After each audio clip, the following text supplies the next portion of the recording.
so excited.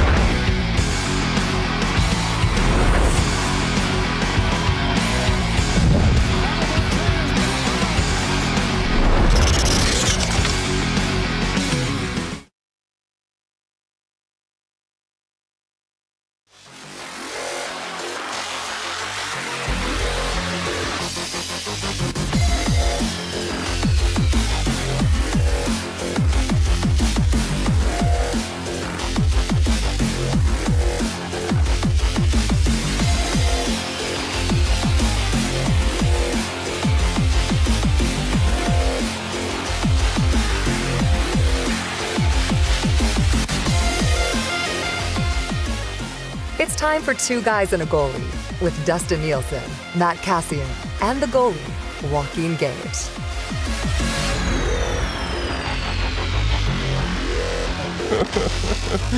And YouTube Trev and Tom Gazzola.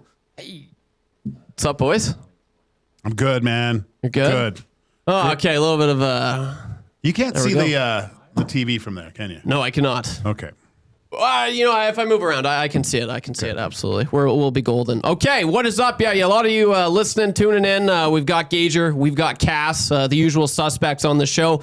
Dusty has stepped away for the day, but we've also, you're probably wondering, what the heck? Who's that handsome guy? I know that guy. Where? Right here. No, that is you. Tom Gazzola, obviously. Crazy news yesterday. He wants to stick around for a little bit and discuss with good old Cass and Gager about Paul Coffey being behind the bench again, which is kind of puzzling. 24 hours later, doesn't make sense. Some fans think it's the best thing in the world. We'll see. Absolutely. This is Two Guys and a Goalie, presented by GS Construction. GS Construction is hiring now. GS is looking for experienced pipe layers, operators, top men, and superintendents. Visit gsconstruction.ca. I know Dusty did this the other day. Trev, all these things. Breaking news. we need the thing. Where's that thing? Where is it? Wait, this is good. Which one is it? You got to turn that up. Well, Hernan's got to have it up on the board, I but maybe know. with the third Oh, mic the it little doesn't brat. This This is big. This is big. Canadian women up 1-0. What a goal. 1 minute in. Oh, this is crazy. This is great. Yes, lots Love to it. discuss on the show. I was going to touch on that. Obviously, the women's Canada versus U.S. in the gold medal game. Canada looks like they are up 1-0, all thanks to Great move. 43. Awesome. O'Neill. That'd be O'Neill. That's what I'm talking about. Nice Okay, touch. let's go, guys. This is great. Cass, we'll get you to say hi right before we bring in Tommy and his thoughts about everything that happened yesterday. But how the heck are you doing, Cass? I'm good. See, I was like leaning back because we had talked about Tommy being on, and I was like, oh, they're not even going to pull me up at the start. So I was like, oh, No way. I was chilling and hanging. And, I can't believe you just dunked on Cat. What the heck? they dunked on me. Unreal. I'm lucky- Unreal disrespect. I'm lucky I'm like- I would like get stuffing in my my face car with a right now sandwich. and come down here and talk to Trev. Yeah, wasn't stuffing my face with a sandwich, so that's a good thing. But at least I caught it. So no, it's good. It's all good. But I'm good. Yeah, no. Wife is out of town, so I'm taking on the full kid responsibility for a couple of days. My parents are also out of town, and so my babysitters are gone. So there's a little chaos around the household. I think I might have to take my 5-year-old to a meeting or two tomorrow, but we'll be good. We're in good shape. Yeah. Nice, Cass. Nice. Right on. Yeah, there's nothing wrong with that. Single dad. I like it. Yeah, we had a nasty, I think it was last Friday, he texted in and he said, this is my first days off by myself for the first time in like over 10 years. And he was texting all day what he was doing. He was like, I just went to Costco. I just went to Costco and it was like stress-free for the first time ever. I love Costco. Yeah. I get it. Yeah. Former employee. I am. Tire shop boy. Many years. Is that right? Yeah, that's right. Absolutely. Now I go there all the time. I just wanted to, I was still kicking around. I just wanted to see what you guys thought about yesterday's Oilers news. So I'm just like, I want to hear what the boys have to say. So Let's hear what Cass has to say. yeah, Cass, I mean, I haven't been on the air with you in a little while. We're going to be back soon, so don't worry. But yeah, what did you think of yesterday's news drop that the Oilers laid on everybody while Team Canada was facing the CZEX? Yeah. Just kind of a weird time for that. It was such an emotional place, just kind of panicking. thinking that they're going to lose because of a horrible non-call, but they've managed to find a way through it. I feel like I'm still processing it a little bit. I'll start by saying every single interaction I have had with Paul, and there have been a number of them, has been a good interaction. Yep. For me personally, on a personal level. I have not ever had him as a coach, so I have no idea what that's like. So I can't speak to that. I am a little surprised because it seemed quite clear for a while that he wasn't going to be coming back. And so I'm just kind of wondering at where the switch happened and where that final decision ended up being made, because we don't know. And I don't know. And that doesn't mean it's a good thing or a bad thing. I think we'll have to see here if it's something that helps or something that doesn't help. I'm certainly open to the idea. Traditionally, the last number of years, they've had an extra guy on the bench, and maybe this helps, just even having someone else on the bench, and having someone that's familiar there for some of the guys. So, we'll have to see. Tommy, you might have more to say from a conversational standpoint. Like, do you guys get this sense at all, or have what type of conversations have you had, or what thoughts would you have about this being a player-driven decision versus being someone else making the decision? That's interesting, Cass. I've never really thought of it, to tell you the truth, that way, really, because I don't know, from a player's perspective, I've never thought that what this team needs is that assistant coach, right? Maybe he built some relationships that helped certain players. That's quite possible. My interactions with Paul Coffey usually end up with me laughing because he's quite funny, right? But to me, anyways, the way I look at it is if he was so influential with essentially the same decor that's there now with the top four guys, I just wonder why he wasn't extended to this year. Like, what? Why wasn't this decision made? And he's, we need you for another year. And it took till now, almost into March, that we need Paul Coffey back. It's a good point. It's interesting. I wonder. Yeah, go ahead, Cass. Well, how much of it would be him though in that instance too, right? Like, because when they brought him on the bench, it's not like he was chomping at the bit to be like, I got to get an NHL job on the bench, right? And so maybe the deal always was just a little bit, and that's all he wanted to do at the time. I'm not saying that is even how it is. I am curious about that. I'm with you guys. Like, nothing but good experiences. Yeah, face to face with him. Hilarious. Go Heard a lot of good things. I mean, we've all played hockey at various levels. Has there ever been an assistant coach, whether you're a kid, whether you played professional, that you were like, yeah, that guy was awesome. I really liked having him around. It's funny because one does come to mind. But have you ever had that experience with the assistant coach? Yeah, I have. Yeah. Where he's like the cool guy, liked having around. Now, but that's how they all are, kind of. They're right? The good cop. Yeah, they're the good cop. Yep. Trev, what did you think of this when you guys are taking all my questions, because I have written down here, if Draisaitl doesn't call out the coaching staff, he called out everyone, but Cass, you're kind of alluding to that. Does something like this happen? Do they take that and they're like, maybe something should be done? I think the loss that night and the loss the night just frustration to Toronto after having a 3-game winning streak finally, after what would it take 54 games or 55 games, I think that probably had more bang. But I mean, those words were definitely heard. But one thing we keep hearing from insiders in Toronto that talk to management, people here, people that have been around the team like Reed, like you hear the terms curious. I believe Reed alluded to this move as something they would do in the decade of darkness. I think Reed articulated that really well. Yesterday on the oil stream, I was like, I'm puzzled, and I'll tell you guys this. Something was said to me after the Skinner trade that I totally glossed over and didn't pay enough attention to. And I want to hear what you guys think about this. A comment was made to me saying, the rumors that have been flying around here lately have been crazy.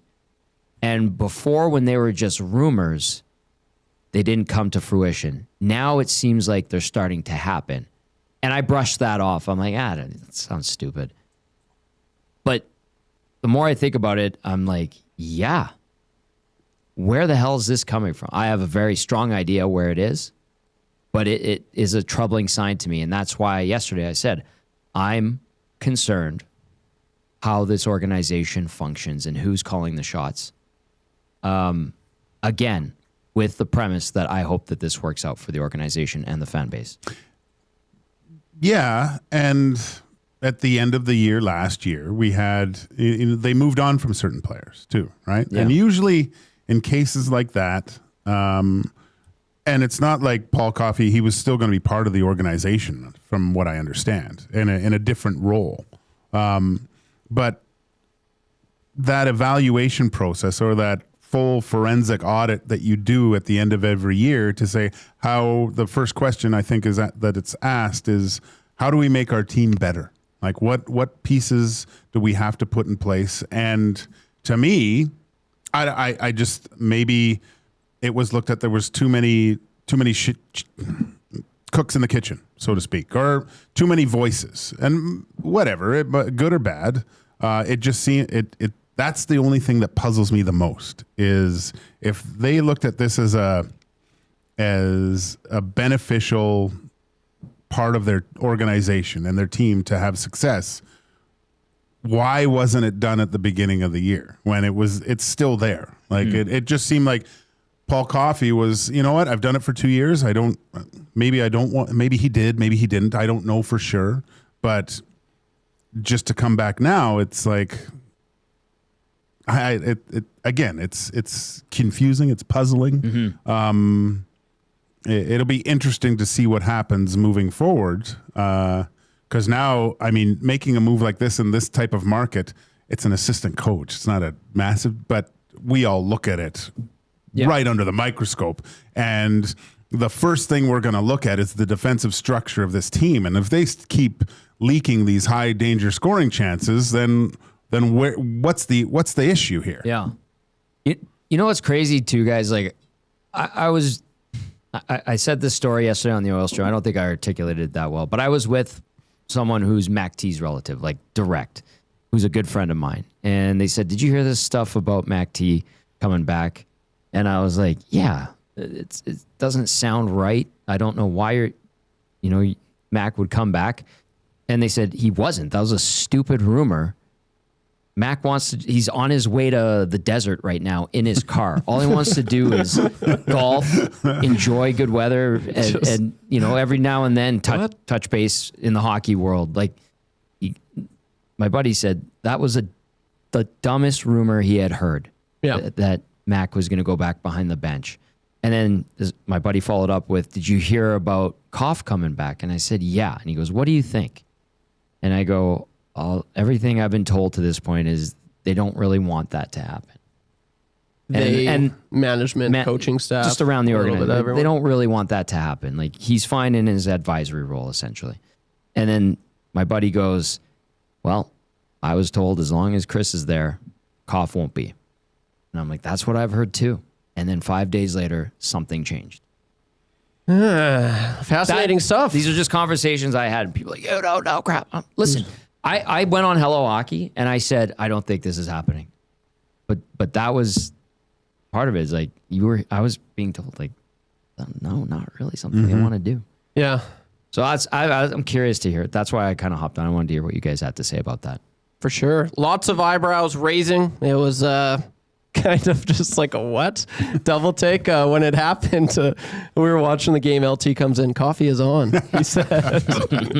I'm like, we thought he just made coffee. Yeah, he usually does. We're like, oh, that's great. Good old coffee there. That's funny. This is Two Guys and a Goalie. I'm YouTube Trev alongside Tom Gazzola, Matt Cassian, and Joaquin Gage. Feel free to text us anytime, 780-218-9999. And of course, you can hop into the nasty chat. Any questions? We'll get into questions and just comments in a little bit here. But just what are your guys' like? Is there any, like, Tommy, you may have the idea or the answer to this, but has Paul Coffey come out and said, like, this is what I want to do? I am happy. I love being behind the bench. I've read articles where he said that. Yes. But it was like, I think it was like The Athletic wrote an article talking about his business ventures. And they're like, I love helping out the Oilers. I report directly to Daryl Cates and, I'll help them any way I can. That I sincerely, genuinely believe and have seen firsthand and know that firsthand, that he just wants to help this team win. Yeah. And will do whatever is asked of him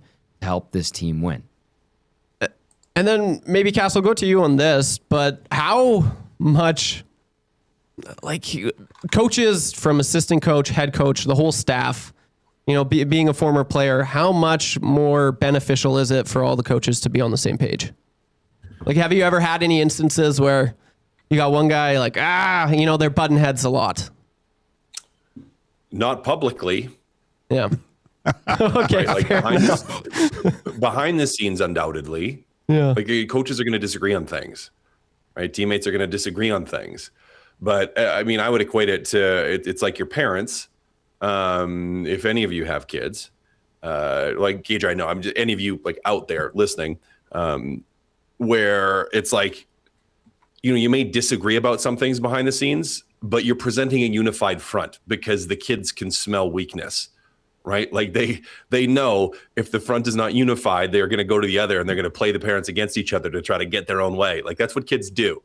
They're smart with it. They know who to ask for certain things. And it's kind of the same from a coaching staff mentality where it's supposed to be a unified front, right? Like, you're not, unless it's orchestrated and planned, it's not different. And by orchestrated and planned, I mean, let's say you have a player that is maybe not getting the ice time they want, and they're talking with the assistant coach. The assistant coach is going to be like, I'm going to go talk with the head coach. And then might come back and be like, oh, you know what? This is what he said. I may disagree with him a little bit here, but to try to basically placate or soften what is being communicated from a messaging standpoint. But I haven't seen like major public disagreements actively, or at least not on teams that I have been on.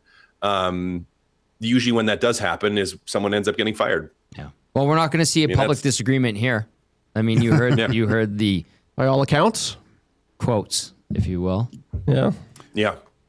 It only happened once where I saw the chink in the armor with coaches, and it was like my first year, and it was during exhibition season, and George Burnett was the coach, and Ron Lowe, who was assistant, and kind of, if you asked Ronnie, he probably said he was a little bit upset that he didn't get the head coaching job. He was still an assistant. And George was running practice, and he had coached the minor league team, and they had won a Calder Cup, right? So he was feeling good about himself, and we were doing a drill, like a dump in regroup, and I guess for some reason George was flexing his muscle. I was standing right there. It was very uncomfortable, but Ronnie was dumping it in so the D-man going back could get the puck, and George skated it from across the ice, and Ronnie had the puck. And George came in, lifted his stick, took the puck, and shot it in a different way. and Ronnie let out a few expletives as George skated away. And then I do think Ron just went off the ice at that point. He was like, there's something about that. So there, right then, it was like, and like you say, Cass, you as a player, even you see something like that. And if you have a problem with the head coach, you're like, well, if I go talk to Ronnie, he's probably going to agree with me because I can see he doesn't really like the guy either, right? So that was very interesting. The other assistant coach that I really loved, Johan Garpenlof, was great in Sweden. He was awesome, and the Norm Ferguson, my first year in the American League. He was an old Montreal Canadian. I think he won the Calder when he played. He was an old guy at this point, but he could still wheel around and shoot the puck once in a while. And he would shoot muffins on me here and there. And then it seemed like always if I didn't have a great game, he would come down and do the same thing and kind of send a muffin. But if I had a bad game, he would rip one. And a lot of times he'd go barring in on me, and I'd like, Normie. And he goes, you got to pick up your game. So, things like that, like some of those things. And you're like, okay, maybe Koff has those types of things that he does with guys. And you could be excited to see that again. But again, I just think that if you were, if he was an important piece to this puzzle that resulted in 2 trips to the Stanley Cup Finals, I don't know why you wouldn't have had him at the beginning of the year on the bench. Well, can I post something to you though on that, like a potential? Not saying that this is how it is. I don't know, but just as a possibility. And I alluded to a little bit before. But let's say you're the Edmonton Oilers. Let's say you don't have and Coffey maybe doesn't necessarily want to be back for the full year and not planning on it, or maybe there are disagreements behind the scenes, or there's some friction or whatever. And so you're like, okay, well, you know what? We have some transitions coming up on the bench anyways, right? We're going to. Golitzin was going to take the job. Mm-hmm. He was going to leave. Like, you're going to have changes anyways. So you know what? Let's make a couple more changes, and now's a good time, it feels like, for that to happen. Players on board with it for sure. Now, let's say that you get into the season, the defensive side of the game isn't going how you want. And as an organization, either as Knobloch or as Bowman or as management, you have Connor McDavid walks up and says, our defense hasn't been good enough. Can we bring Coffey back? Do you say no? Knowing that Coffey is still involved with the organization, not coaching for another team. If Draisaitl does the same thing, or Nurse, or all 3 of them come together and say, hey, as a leadership group, we really feel that voice was really a positive for us.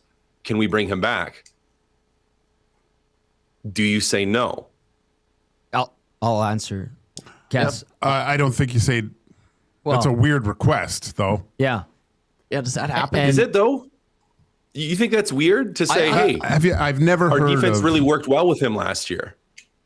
I understand the origin of that question, but I'm fairly confident in saying this. That's not what happened here. It might not be. Yeah. That's why I was just posing it as the question. I think you listen to your players. I don't know if that's what happened. I'd be shocked if that was initiated by the players themselves. I'd be more inclined to think that would happen from management talking to the leadership group and saying, what do we need? Right? Because as players, do you really... I don't know. Maybe it's just me, but I've never said I need that coach to succeed, right? I've always thought it's up to me and the guys on the ice to have success. Yeah, you need a captain of the ship to steer you in the right direction, make sure the sails are pointing properly, but it's up to the guys rowing the ship. And you look at this coaching staff this year coming into the season compared to the years prior. Yeah. There wasn't a lot of experience compared to years prior. Yeah. And Goalie was a big part of that. I know people didn't want Schwartzy around here, but he had been in the league for 10 years plus. The guys that have come in, by all accounts, good coaches, good acumen.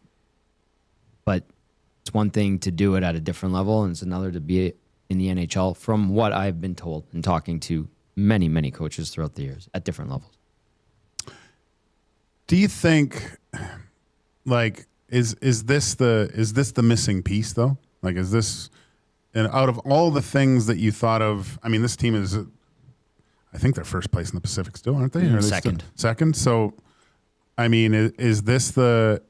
I know we looked at the defensive side, and they are leaking a lot of chances. But we're always looking at personnel to fix things. I haven't heard of one person saying, you know what, this team needs is a defensive coordinator kind of coach. But this isn't football. This is a group effort between the head coach and the assistant coach. He might look like he only operates on the forward side, but this is a kind of, this group gets together and decides what type of style or what type of defensive play we want to implement through 3 zones during the game. It's not just one guy. Fascinating stuff. Let's get to some text here, boys. We got Eden. You can text us, guys, 780-218-9999. But Eden says, pop quiz, how many other successful NHL franchises have a similar setup where the owner's special advisor is helicoptered onto the bench? Only the Oilers, as far as I can tell. Great question. Is that Go back to the New York Islanders under Charles Wang. Charles Wang? I don't know if you guys remember that, but D-Wade, right? Garth Snow and Mike Milbury were the GMs. Doug Waite was a special advisor to Charles Wang and also ended up, I think, being assistant coach and maybe even had AGM on his title at one point. And that was an organization in disarray. Didn't Doug take over the head coach too? He did. Yeah. And I was going to say he was head coach for a little bit. Yeah. Yeah. Yeah, interesting. Boys, when Coffey was here, Knob overplayed the top guys, wouldn't utilize the bottom six, and had rookies on a shorter leash than Tom Shorts. This won't change that, and they need to seriously figure it out. That was Mike from Calgary, and then just lastly here, Douglas from Red Deer. Douglas, at the end of the day, Oilers D was visibly better when Coffey was behind the bench. Also, I'm on the fire, KK Wagon. And if this helps get rid of him, I'm on board. So some interesting stuff there. And that's like, what if the Oilers, like, as much as like, I obviously I want this team to do better than what they have been so far this season. It's just been a roller coaster, man. But if Coffey does come back and their record does improve and their defense does, I feel like there's more questions than answers. Like what now? Like, cause I don't know. Like, I'm not necessarily on fire. Like, is that where we're at right now? He has 3 years of an extension remaining. Yes. And like, think of that as well. Who gave the green light to the extension? Yeah. The same people. And that then are here now, right that's a great question. I'm glad that came in. That's why I wanted to sit in and hear what Joaquin and Cass had to say. If you're giving your coach an extension and then bringing in a guy 58 games into the season, what do you think that does to the guys that have been behind the bench all year? Like, that's what I'm getting at. Like, if I'm Knobloch and I'm seeing this, like, put yourself in his shoes. Like, after, like, obviously he's in the know-how, I'd like to think a little bit maybe, but maybe not. And if that's me, if I'm the head coach, that kind of steers me away. Like, why am I here? Do I have a say on this team? What if Dusty said, Trev, we're going to have Gager sit in with you on the morning show behind you?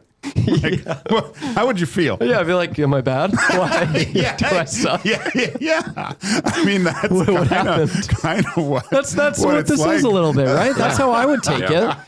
Joaquin's very good with computers. Oh, that'll never happen. He's just managing the internet connection. It used to be good. Right. Yeah. And now it's not, it's not performing as well as possible. And so he just needs to sit there to make sure that it performs as well as possible. Yeah. I don't know. That's like, an interesting point, guys. Because, I mean, weren't we talking about this same in a different aspect where with Calvin Pickard, right? We were taking him out of, how is that going to affect the group by him losing his place in the team, right? He's important in the room. Being replaced, like when new players come in, you might have relationships with the guys that maybe they're taking their spot. Now you have that at a higher level in the team where you, with Stewart, obviously, right? This is bringing in someone that's got the same job description in a sense on the bench. Yeah. He all of a sudden he has someone that looks over his shoulder or reports to the big guy. It's in his job description. He reports back to Daryl. And so it's like, yeah, it's got to feel a little uncomfortable. It happens, like, you have to do the best you can in the situation you're put in. But, there's, I don't know. It just, again, it's puzzling. Man, we might be looking too far into it, but it's No, you're not. It's puzzling.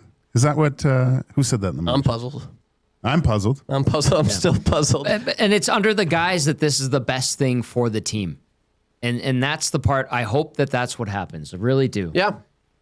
Yeah. The proof will be in the pudding in these next 24 games. Mm-hmm. And if it listen, doesn't? I need to go. And that's exactly what, and I'm glad you brought that up, Trev. What if this falls flat on its face? Then what? What is the aftermath? I think at least you have an answer that, okay, Paul's Looks not like you your and I guy. are getting behind the bench, Tommy. I'll take that paycheck too. Yeah, Still like do this show though. I think there's a little bit of answers, but like this has to work because if this works, you bring him back. Obviously, you can connect the dots there. Like I'd like to think that you'd try to bring Paul Coffey on for at least 1 or 2 more years. But if it doesn't work, that's the thing. There's still so many questions. I don't know. I mean, the overall defensive play has to get better. Yeah. Like we've already seen it. The fact that the goalies have been changed. The fan base has wanted to what happened in Colorado to happen with the Edmonton. It's happened, and it's not the goaltending, right? It's the defensive structure, and maybe that's what they're looking at. Maybe that's because to me, that's what they would need mostly at the trade deadline to find that solidifying force on the back end that's going to make things better. I know Coffey says he would, if he played in today's game, he would only have 60 points, but then he adds the joke that he's 63 years old. So, but I don't think Coff is putting the blades on anymore. No. He's pretty silky when he does. He does. He is. Still Oh my got it? God. Still Snaps that puck. silky. Oh, Yeah, that's so cool. still silky. That's yeah, awesome. It's funny Okay, how I'm getting out of here. everyone Thank is you, now- guys. All right, Sweet. Tom. Love you guys. Go. I hope you had fun. I enjoyed this thoroughly. Thank you. Thank you. I had lots of fun. Right on. That is the one, the only Tommy G, Tom Gazzola, right here on Two Guys and a Goalie. I am YouTube Trev. Now I know how Mark Stewartson feels when Tommy came in here. I felt the same way. Yeah, that's a good pull. Good pull. Absolutely. This is Two Guys and a Goalie, brought to you by GS Construction. Of course, all of Edmonton Sports Talk is presented by Play Alberta. Go check them out. Great people over there. We love to have them on board. So, you got your fix in? Are we good for some Oilers talk? We got it. Nasties. I think we kind of ran out of text there. But as always, feel free to continue the conversation over on the Nasty Chat and text away 780-218-9999. Boys, I'll start with you, Cass. Olympics, baby. Oh, I haven't spoken with you since the last Two Guys I was on, maybe 2 or 3 weeks ago. We were kind of talking about the Olympics and setting it up, teeing it up. Couldn't wait. Has it exceeded expectations? And then we'll get your thoughts on yesterday's game as well. Has it exceeded expectations? No, I mean, I expected to really enjoy it, and I expected to really like it. So I had pretty high expectations going in with it. And it's not like it's blown me away, but it's been fun and it's been exciting, which is kind of what I expected. So it hasn't exceeded expectations. It's met expectations, but I think that's a really good thing. I don't feel disappointed in it at all. I'm happy. I'm enjoying it. I'm really liking it. I just think yesterday was one of the best days of hockey for people that could just sit around and watch 3 best on best games all go to overtime. It was absolutely fantastic to watch those games. Even if you were a casual watcher of, or a fan of certain countries, they were great hockey games. I mean, watching the US game, that was what a way to cap it off, going to overtime again and Quinn Hughes ripping it barn in. But no, it's the one thing. I mean, people were saying, "Gosh, if Canada would have lost, they're completely out of the medals." That's what I kind of like. There's the teams are so good at this level, and the fact that it almost got to the point where our beloved Canadian team almost weren't in a opportunity to stand on the podium with a medal. It's that just shows you how good other teams are, and I'm looking really forward to the semifinals that I think are just going to be as exciting. Yeah, it's one of those things. You love to see it and hate to see it at the same time. It's kind of like when I stumble in a liquor store and I go to buy some 6 o'clocker lagers and they're all out. Oh, yeah, that sucks. I'm like, oh, that sucks. I'm happy the beer's doing good though. That's good. Do you This is a question for both of you. If you go into the Sobeys liquor and you go in and you see the 6 o'clock lager and you're with someone, do you say, "That's my beer"? Yeah, I I always do. I've said it, a few times, but I'm like, it's not really my beer. It's not really my beer. But I'm like, yeah, that's my beer. So what do you mean it's yours? I'm like, I did this. Yeah. Oh, that's funny. They should have like the limited editions, like Cass with all his 3 girls. Like, That'd be cool, man. As he's alone with his dad for something, as dad, and then you maybe in a hot tub with Jay. Absolutely. Yeah, that'd be good. This is fun. Did you have anything to touch on that, Cass? Or I got another question as well. No, I mean, I was just gonna say I love the idea of doing like one-off labels. I mean, that would be cool. Hey, like a special edition. Special edition. Where it's like there's literally just the one flat everywhere, and that's it, and never again, like not doing any further. I think that would be great. Cool, man. That would. Yeah, I was thinking that I could use some less excitement though in a Team Canada game that I was just like I didn't think it was going to be that exciting. Like I was like, oh, it's going to be good, but Canada's just going to kind of continue to do the same stuff, and it wasn't like that. So it was a little nerve wracking a little bit, but yeah. I'm happy you brought up nerves because there's one guy over here. I mean, it was funny right before the show started, maybe like an hour before. Dusty was like, "I'll be watching you." Oh no! I'm like, he coffeed you. So he says, "Yeah, hey, I'm always watching." And so yeah, like I'm a nervous guy. It's no secret. I'm always nervous. But you guys have made this. I'm having so much fun right now, and I hope you guys are as well, and the nasties as well for sure. But watching, it's different now, right? Before you guys played, you were out there, and now you watch.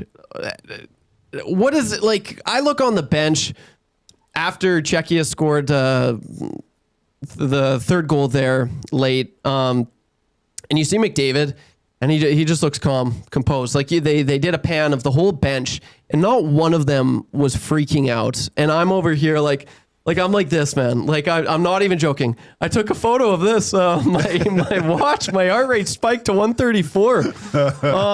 So what I'm getting at here is I'm curious, like, what is the most nervous you have been on the ice? Or like, does it just change? Like when it's in your control, it's a lot different. Am I right?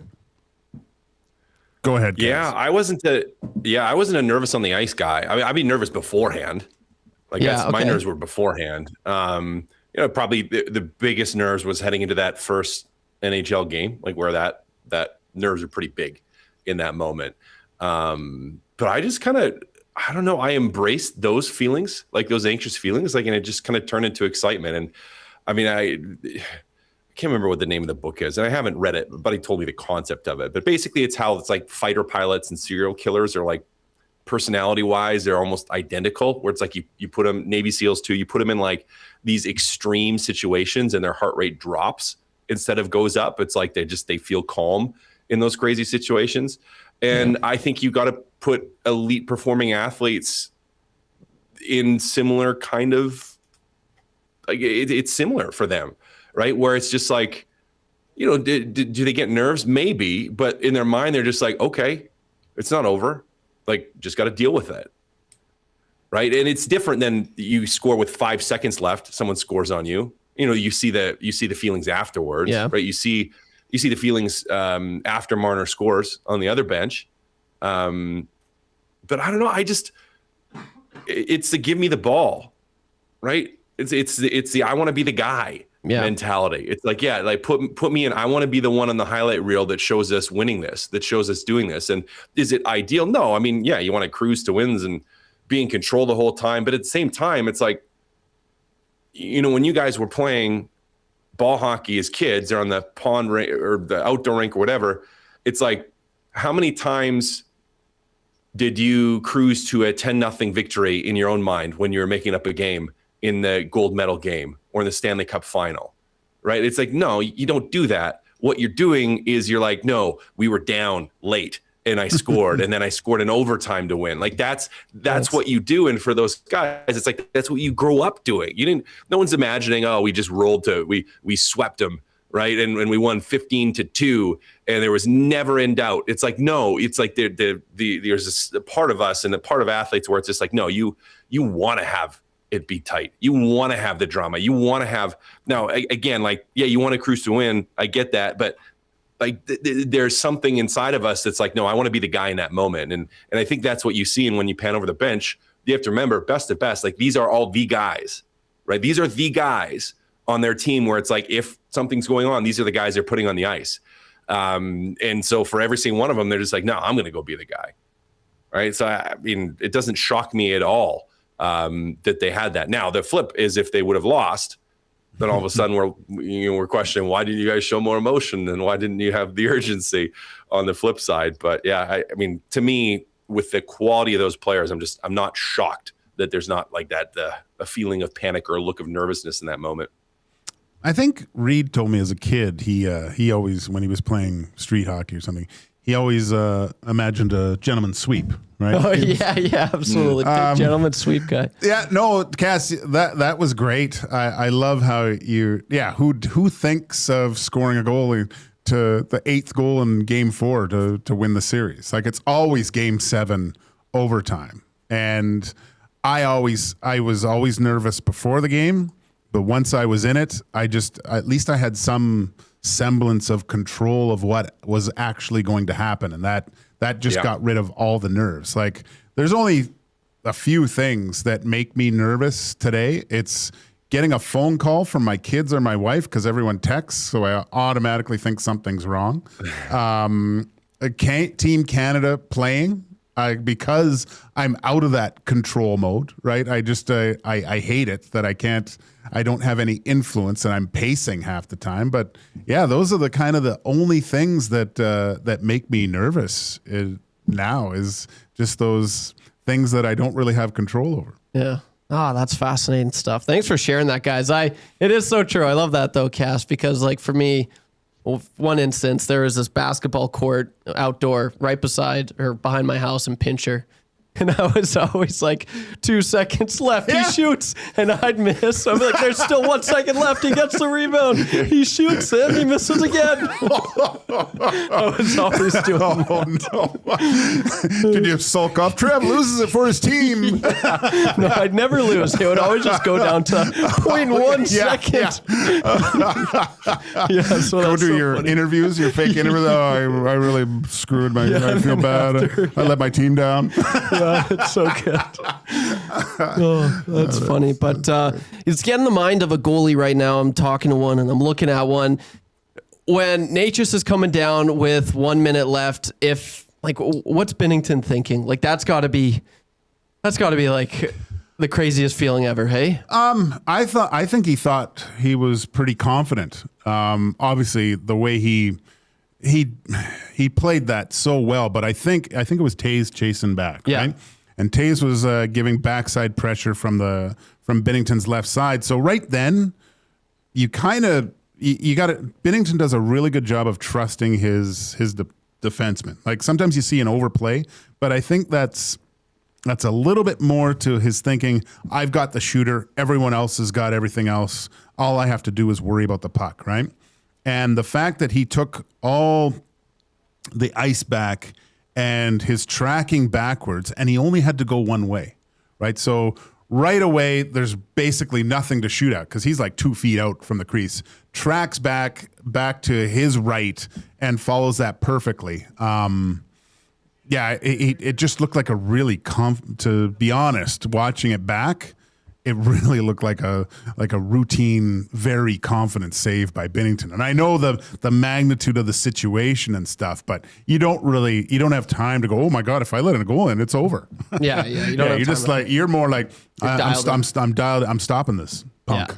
No, absolutely. Yeah, no, exactly. That a bunch of explicitives went through my mind where you're just kind of like, yeah, screw this guy. Like, this ain't happening, right? Like, but that's the same thing on the bench. Like, that same mentality where you're just like, right? Like, not today. Yeah. This isn't going to happen. But it's not like in a panicking, losing way. It's just like no, not in my watch. Which is why it's.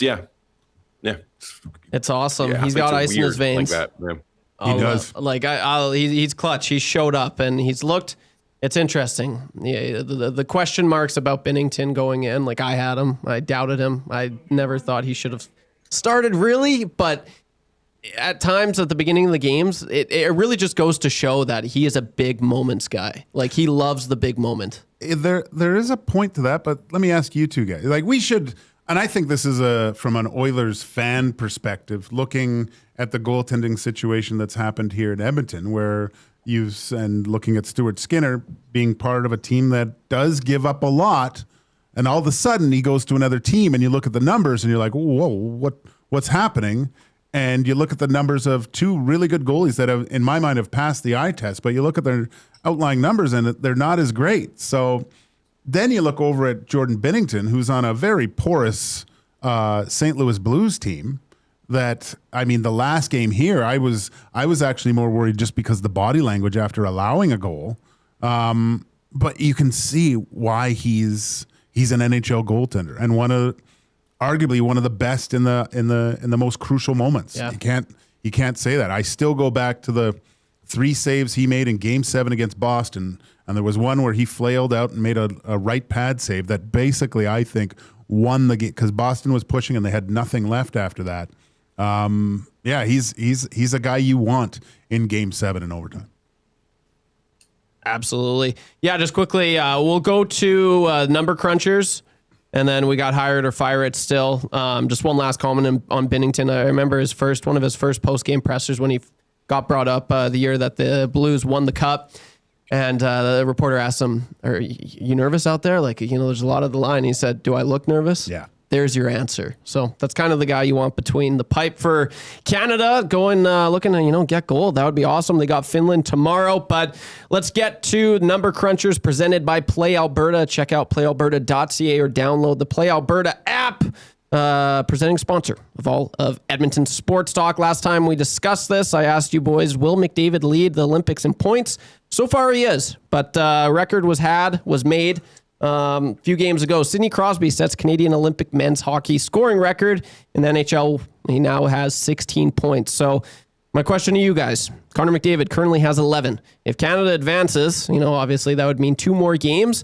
Does McDavid get 5 more points to tie Crosby's new record for 16? I'm going to say no. Yeah, that'd be tough. I just think it's going to be. Things are locked down here. Is he going to get some points? I think, but 5 in 2 games. I just think it's going to be it'll be close, but I don't think he gets it.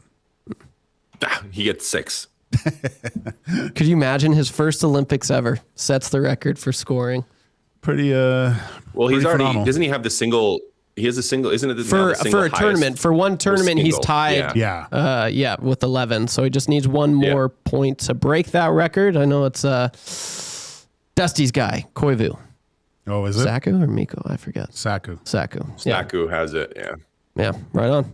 Okay, well, thanks for that, boys. Hire it or fire it. It's time, baby. Brought to you by GS Construction. For over 50 years, GS Construction has been proud to serve our communities and work alongside incredible people. Every member of their team has their own story, but they all share one thing in common, a passion for the work we do. Visit www.gsconstruction.ca today. And of course, Nasties, you can put it in the Nasty chat and also text us 780-218-9999. But the first one, Macklin Celebrini will dethrone Connor McDavid as the league's best player in 2 years.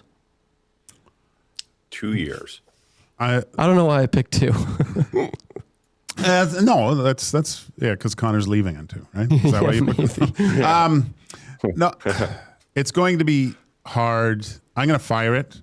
Reason being, Connor's playing with another best player on the planet, and if we'll see what San Jose does, but I just don't think.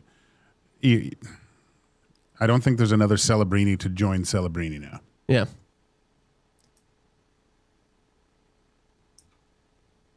Cass? I'm gonna fire it because I think it takes longer. Okay. I think it's possible that it happens.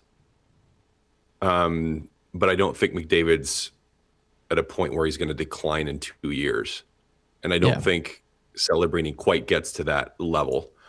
It's going to get pretty darn close. So if you would have said 4, I might hire it. Okay.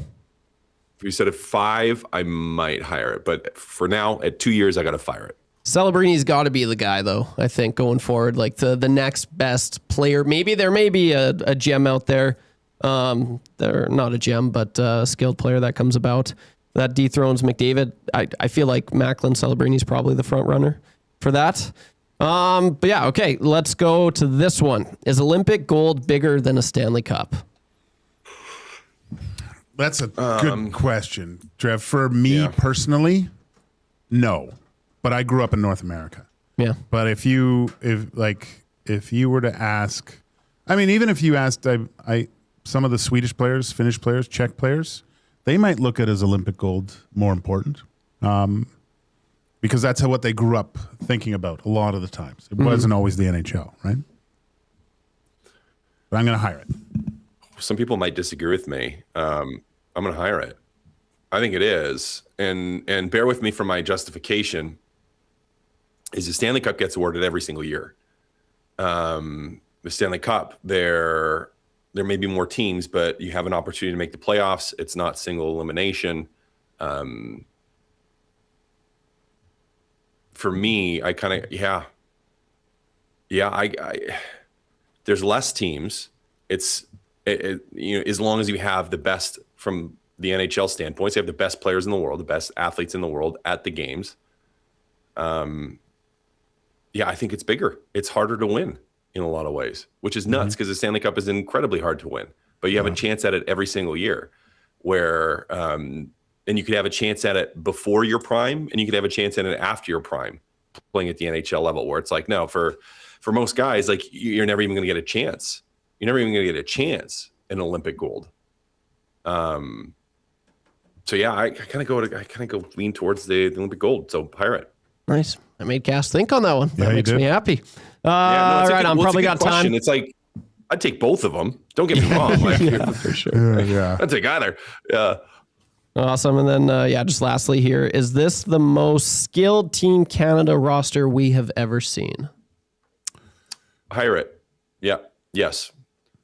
Yeah. And that's more just because players are more skilled now in general. That's what I where it's like even your not super skilled players are very, very skilled at this point. Yeah, the evolution of the game has gotten to a point where guys are so skilled now. So I think you have to hire it. Right on. Okay, you know what? And just for craps and giggles, said this on the morning show today. Opening a banana, the best way to open a banana is from the bottom. I've never tried to open it from the bottom. That was my next question. Okay. I'm gonna hire it because I have to go. I'll try it and see if it works. Trust me. Well, I trust you, buddy. Thank you. I trust you. Let's go. Cass?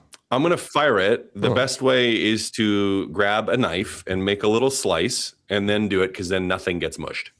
Yeah. Okay. Yeah, that's the other one I was going to, because then it's way easier. That's how I do it. Because it's way easier. And yeah, and it's because of my kids, then they're like, it's mushy. I don't want to eat this bite. And I'm like, well, no, it's not mushy because I made sure that it's not mushy. So otherwise I'd say the bottom. So if there was, Okay. Well, I'm happy we got to the bottom of that. Sweet. It was bothering me all day. Okay. I'm looking at Coob over there. We got EST Afternoons with Joaquin Gage and Hernan Salas coming up. Coob, set up the show. Yeah, there's lots to discuss. Of course, the third period of the gold medal game between Canada and the United States is just about to get underway. Preston Hodgkinson from Daily Hive Edmonton will check in to talk about the Oilers. He'll share his thoughts on Paul Coffey returning to the bench. Red Light District as well, and we'll share notes and headlines from around the Olympics. Awesome. You're so good at that. I can never tee up shows, man. I've always thought that when I'm driving home right about now. Well, that's why I got like when I'm because usually I'll be driving, I hear Coob. I'm like, man, he sounds so good at doing that. So great job, Coob. That's why we got the notes, okay, Trev? That's why you prep. Yeah, no, that's absolutely right on. Okay, well, boys, this was a lot of fun. This was probably the most fun I've ever had hosting. So thank you for that. I really appreciate it. Okay, well, you did okay. Yeah, get out of here. Get out of here. Oh, this is awesome. So, let's go Team Canada. That's going to be a great game. Cass, wish nothing but the best to you. I'll talk to you soon, I'm sure. For Joaquin Gage, for Matt Cassian, two absolute beauties. I'm YouTube Trev. Don't go anywhere. EST Afternoons coming right up. Peace.